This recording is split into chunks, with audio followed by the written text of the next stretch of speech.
نحمده ونصلي على رسوله الكريم اما بعد فاعوذ بالله من الشيطان الرجيم بسم الله الرحمن الرحيم وَلَقَدْ آتَيْنَا لُقْمَانَ الْحِكْمَةَ أَنِ اشْكُرْ لِلَّهِ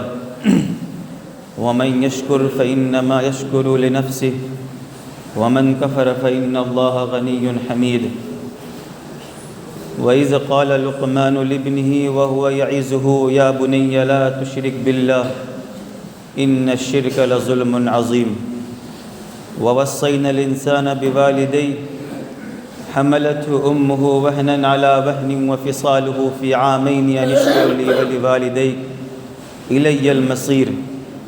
وإن جاهداك على أن تشرك بي ما ليس لك به علم فلا تطيعهما وصاحبهما في الدنيا معروفا واتبع سبيل من أناب إلي ثم إلي مرجعكم فأنبئكم بما كنتم تعملون صدق الله المولانا العظيم وصدق رسوله النبي الكريم ونحن على ذلك لمن الشاهدين والشاكرين والحمد لله رب العالمين قابل قدر علماء کرام، میرے محترم بزرگوں، دوستوں اور عزیز ساتھیوں، دنیا میں نبیوں کے علاوہ بھی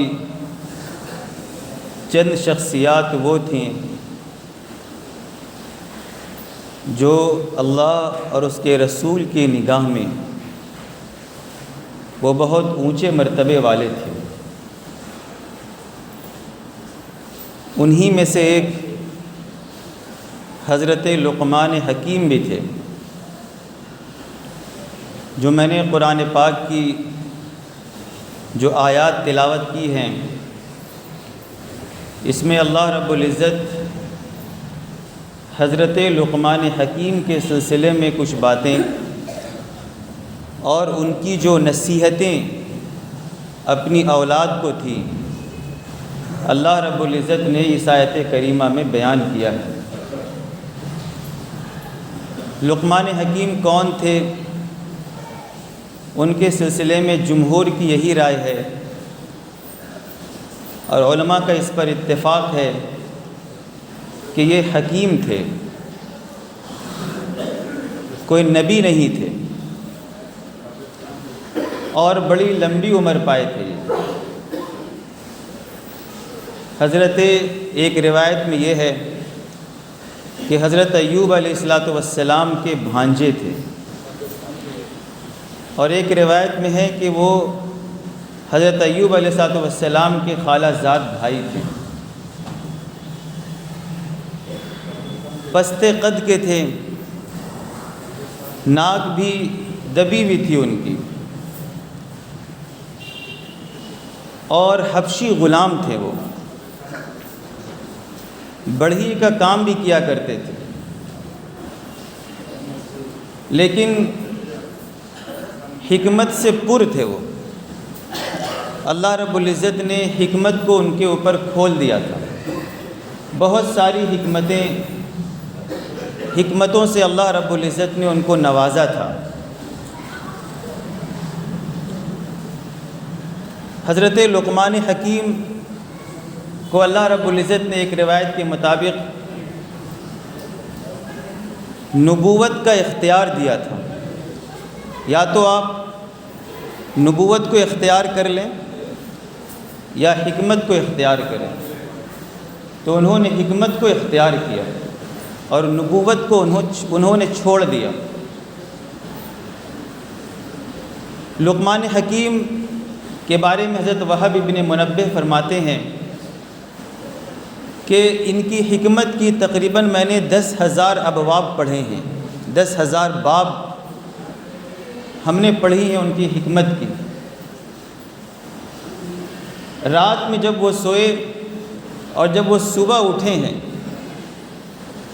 تو حکمت سے پر تھے وہ، اور لوگوں کے اندر حکمت اور دانائی کی بات کرنے لگے۔ بڑے دور سے لوگ آیا کرتے تھے ان کی مجلسوں میں، اور آ کر بیٹھتے اور ان سے حکمت کی باتیں سیکھتے تھے اور شریعت کی باتیں سیکھا کرتے تھے۔ اسی لیے ایک روایت میں یہ بھی ہے کہ آپ بنی اسرائیل کے قاضی بھی تھے، اور آپ کی لمبی جتنی عمر ہوئی ہے کہ آپ حضرت داؤد علیہ السلام کے وقت تک آپ لوگوں میں فتویٰ کا کام کیا کرتے تھے۔ جب حضرت داؤد علیہ السلام کو اللہ رب العزت نے نبوت سے سرفراز کر دیا تو پھر انہوں نے یہ کہا کہ اب میری ضرورت نہیں رہی، اب میرا کام نہیں رہا۔ انہوں نے حکمت کی باتوں کو جو انہوں نے اپنے اولاد کو کہا تھا، اللہ رب العزت نے قرآن میں اس کا تذکرہ کیا ہے۔ پہلی آیت میں اللہ نے فرمایا کہ ہم نے لقمان کو حکمت عطا فرمایا، وَلَقَدْ آتَيْنَا لُقْمَانَ الْحِكْمَةَ۔ حکمت کے بارے میں مختلف اقوال ہے، کسے کہتے ہیں؟ اس کا صاف مطلب یہ ہے کہ حکمت کہتے ہیں دانش مندی اور عقل مندی کی باتوں کو، اور ان باتوں کو سیکھ کر دوسروں تک پہنچانا۔ ان کی مجلسیں بہت بڑی مجلسیں لگتی تھے تو ایک غلام اور کالے کلوٹے اور حبشی تھے، پستہ قد کے تھے، پستہ ناک تھا ان کا، لیکن اس کے باوجود دور دور سے لوگ ان کی مجلسوں میں آیا کرتے تھے۔ اور ایک شخص ان کے پاس آیا چرواہا، کہنے لگا کہ فلاں جگہ کیا تو میرے ساتھ بکریاں نہیں چرایا کرتا تھا؟ انہوں نے کہا کہ ہاں بالکل میں وہی ہوں۔ تو اس نے کہا کہ اس درجے تک کس چیز نے آپ کو پہنچا دیا کہ لوگ آپ کی مجلسوں میں دور دور سے آتے ہیں اور آپ کی باتوں کو سنتے ہیں؟ انہوں نے فرمایا ایک روایت کے مطابق کہ سچ بولنا اور فضول باتوں سے بچ جانا،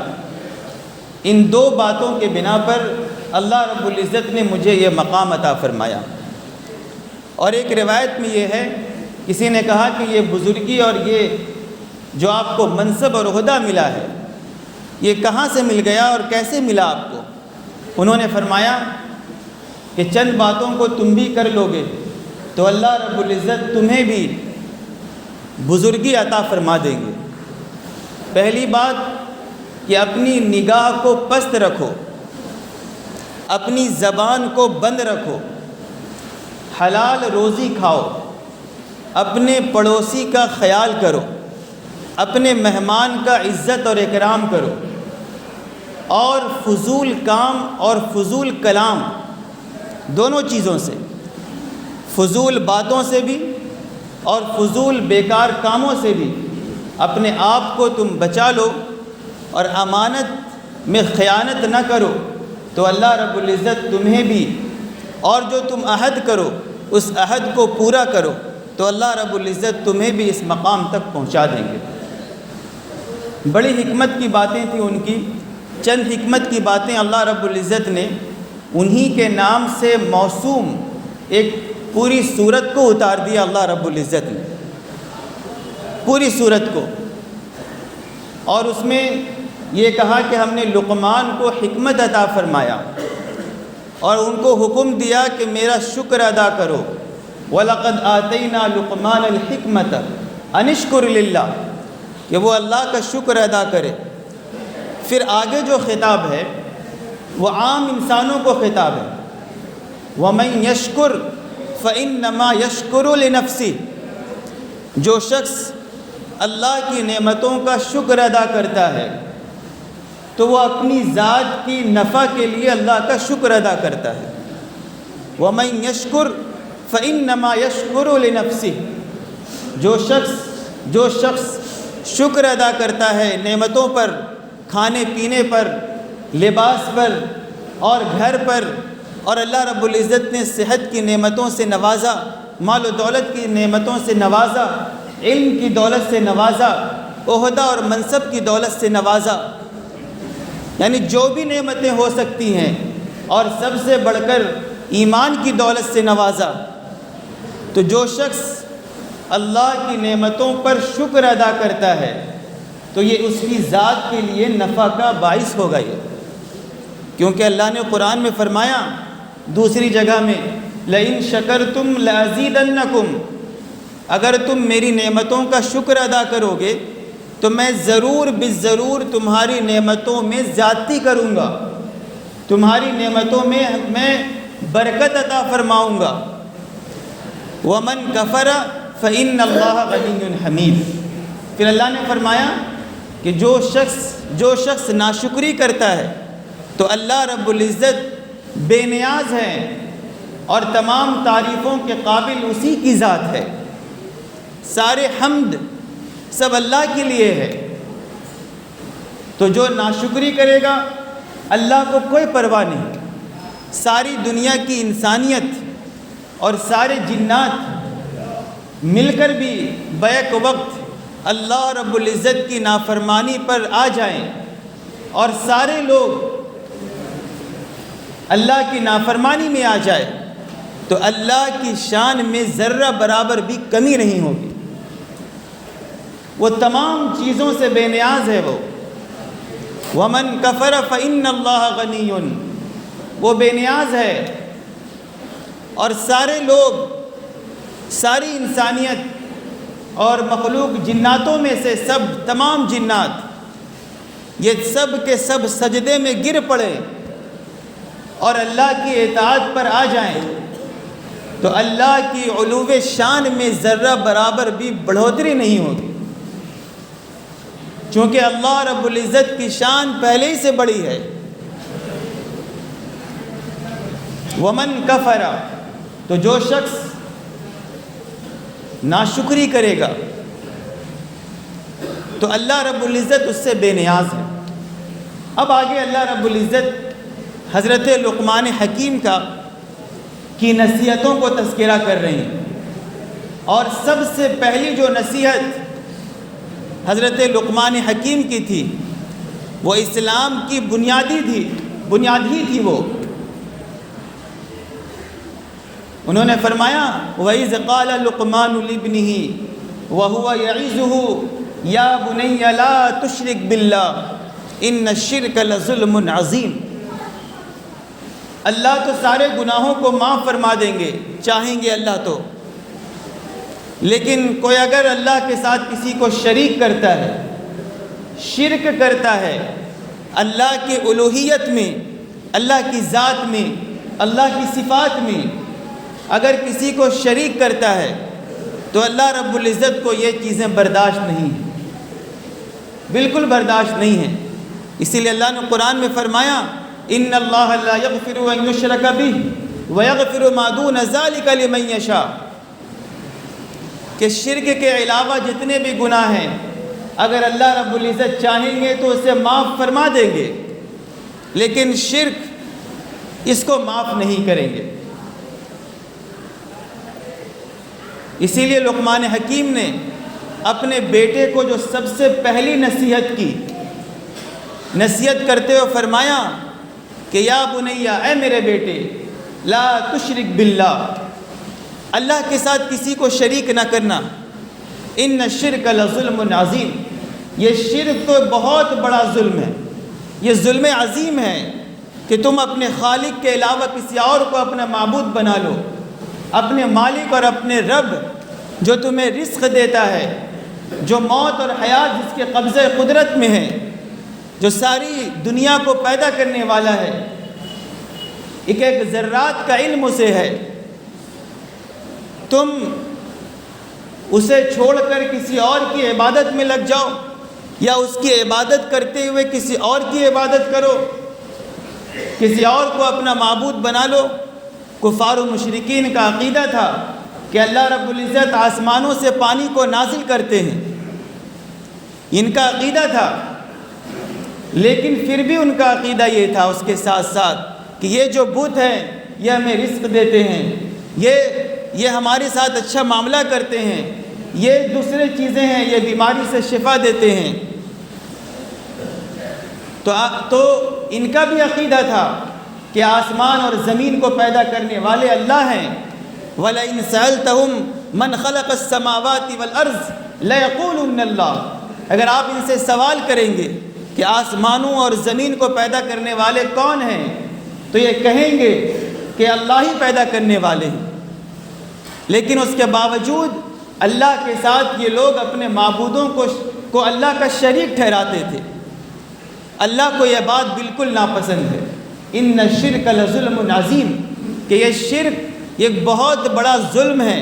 کہ اللہ کے علاوہ کسی اور سے مانگا جائے، اللہ کے علاوہ کسی اور کے سامنے جھکا جائے، اس کو اپنا حاجت روا سمجھا جائے، چاہے وہ کتنے ہی بڑا نبی ہو جائیں، کتنے ہی بڑے فرشتے ہو جائیں، لیکن اللہ کے ساتھ کسی کو شریک نہیں کرنا ہے۔ ہمیشہ اس کا خیال رکھنا ہے۔ ان الشرک لظلم عظیم۔ پھر اللہ نے عام انسانوں کو وصیت فرمائی کہ ہم نے انسانوں کو یہ وصیت کیا ہے کہ اپنے والدین کے ساتھ حسن سلوک کرے۔ وَوَصَّيْنَا الْإِنسَانَ بِوَالِدَيْهِ إِحْسَانًا، کہ اپنے والدین کے ساتھ، ماں باپ کے ساتھ حسن سلوک کرے۔ قرآن میں تقریباً 4 یا 5 جگہوں میں اللہ رب العزت نے جہاں اپنی عبادت کا تذکرہ کیا، وہیں ساتھ ساتھ میں اللہ رب العزت نے والدین کے ساتھ حسن سلوک کرنے کا حکم بھی دیا ہے۔ آپ سمجھ سکتے ہیں کہ کتنی اہمیت کا حامل ہے یہ چیزیں، لیکن آج ہم اپنے والدین کی خدمت نہیں کرتے، ان کے ساتھ حسن سلوک نہیں کرتے ہیں، ان کو برا بھلا کہتے ہیں۔ والدین اپنے بچوں سے کچھ بولنے میں ڈر رہے ہیں۔ قیامت کی علامتوں میں سے ہیں کہ باپ کو دور کیا جائے گا اور دوستوں کو قریب کیا جائے گا، اور آج حال یہی ہے کہ ان کے ساتھ تو اچھا معاملہ ہے دوستوں کے ساتھ، لیکن اپنے والد اور والدہ کے ساتھ معاملہ خراب ہو گیا۔ حالانکہ اللہ حکم دے رہے ہیں کہ اف لکم، تم اف بھی نہ کرو ان کو، اور ولا تنہرہما، جھڑکو بھی نہیں ان کو۔ اف کا مطلب ہوں کا آتے ہیں، مفسرین نے لکھا ہے کتابوں میں کہ ہوں تک نہیں کہنا ان کے باتوں پر۔ لیکن آج معاشرے میں دیکھیں کہ کس طریقے سے حالات ہو رہے ہیں، خود ہماری زندگی میں کس طریقے سے۔ اللہ نے فرمایا کہ وَوَصَّيْنَا الْإِنسَانَ بِوَالِدَيْهِ إِحْسَانًا، کہ ہم نے انسانوں کو حکم دیا ہے کہ اپنے والدین کے ساتھ حسن سلوک کرے۔ حملت امہ وہنا علی وہن، کہ اس کی ماں نے ضعف کے بعد ضعف اسے اپنے حمل میں رکھی، پیٹ میں رکھی، تقریباً 9 مہینہ، کمزوری پر کمزوری آتی چلی گئی۔ وفصالہ فی عامین، اور 2 سال دودھ چھڑانے کی مدت ہے۔ پھر اللہ نے حکم دیا کہ انشکر لی ولی والدیک۔ ان نعمتوں کا تذکرہ کرنے کے بعد اور اس کا حکم دینے کے بعد اللہ پھر حکم دے رہے ہیں کہ تم میرا بھی شکر ادا کرو اور اپنے والدین کا بھی شکر ادا کرو۔ الی المصیر، تم سب کو میرے ہی طرف لوٹ کر آنا ہے۔ میں تمہیں تمہارے اعمال کے بارے میں بتلا دوں گا کہ تم کیا عمل کیا کرتے تھے، تمہارا اپنے والدین کے ساتھ اور میرے ساتھ کیا سلوک تھا تمہارا۔ ان تمام چیزوں کو، وہ تمام فائلیں، وہ تمام رجسٹر کل اللہ رب العزت قیامت کے دن لوگوں کے سامنے پیش کر دیں گے۔ الی المصیر، تم سب کو ہماری طرف لوٹ کر آنا ہے۔ پھر آگے اللہ نے فرمایا ایک آیت چھوڑ کر جو حضرت لقمان حکیم کی نصیحت تھی، یا بنی انہا ان تک مثقال حبۃ من خردل فتکن فی صخرۃ او فی السماوات او فی الارض یاتی بها اللہ۔ اے میرے بیٹے، اگر تم ایک رائی کے دانے کے برابر بھی کوئی عمل کرتے ہو، ایک رائی کے دانے کے برابر، فتکن فی صخرۃ، اور وہ ایک پتھر کے اندر ہے تمہارا عمل، وہ یعنی تم نے ایک دم پوشیدہ طور پر وہ عمل کیا ہے، او فی السماوات، یا تم نے آسمانوں میں کوئی عمل کیا ہو، او فی الارض، یا زمین میں تم نے عمل کیا ہو، یاتی بہا اللہ، اللہ فرماتے ہیں تمہارے اعمال اچھے ہوں یا تمہارے اعمال برے ہوں، کل قیامت کے دن اللہ رب العزت ان تمام کو لے کر آ جائیں گے۔ یا بنی انہا ان تک مثقال حبۃ من خردل فتکن فی صخرۃ او فی السماوات او فی الارض یاتی بہا اللہ، رائی کے دانے کے برابر اگر اچھا عمل کیا ہوگا انسان، یا برا عمل کیا ہوگا رائی کے دانے کے برابر، گناہ کا کام کیا ہوگا، اللہ اور اس کے رسول کی نافرمانی کیا ہوگا، تو اللہ رب العزت اسے بھی لے کر آئیں گے، یاتی بہا اللہ، اسے بھی لے کر آئیں گے۔ ان اللہ لطیف خبیر، بے شک اللہ رب العزت بہت باریک بھی ہیں اور باخبر ہے تمہارے ہر اعمال سے۔ کالے پہاڑ میں کالی چوٹی بھی چل رہی ہو تو اس کے قدم کے آواز کو بھی اللہ رب العزت سنتے ہیں۔ وہ رب تو تمام چیزوں کا علم اسے محیط ہے، اس کے علم سے کوئی چیز باہر نہیں ہے۔ ایک پتا بھی اگر زمین پر گرتا ہے، دنیا کی جتنے بھی درختوں کے پتے ہیں، یا ایک دانہ اگتا ہے، وہ بھی اللہ رب العزت کے علم میں ہے۔ ایسی قدرت والا اللہ کے سامنے ہمیں حاضر ہونا ہے اور اپنے اعمال کا حساب دینا ہے کہ ہم نیک اعمال کیے یا برے اعمال کیا، ہم نے اچھے اعمال کیے یا برا عمل کیا، ہم نے نمازوں کو قائم کیا یا نہیں کیا، ہم نے لوگوں کے ساتھ اچھا سلوک کیا یا نہیں کیا، ہمارے معاملات لوگوں کے ساتھ کیسے تھے، ہمارے اخلاق کیسے تھے، گھر والوں کے ساتھ ہم کس طریقے سے ہمارا سلوک تھا، ہمارے پڑوسیوں کے ساتھ اور ہمارے مہمانوں کے ساتھ، ہمارے رشتہ داروں کے ساتھ، ہمارے ملنے جلنے والوں کے ساتھ، ہمارے والدین کے ساتھ، اور سب سے بڑھ کر ہمارے اللہ اور اس کے رسول کے ساتھ کیسا معاملہ تھا۔ ان تمام چیزوں کو کل قیامت کے دن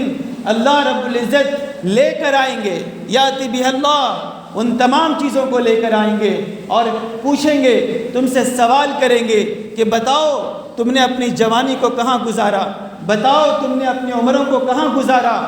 کس طریقے سے گزارا، بتاؤ کہ تم نے کہاں سے کمایا اور کہاں خرچ کیا۔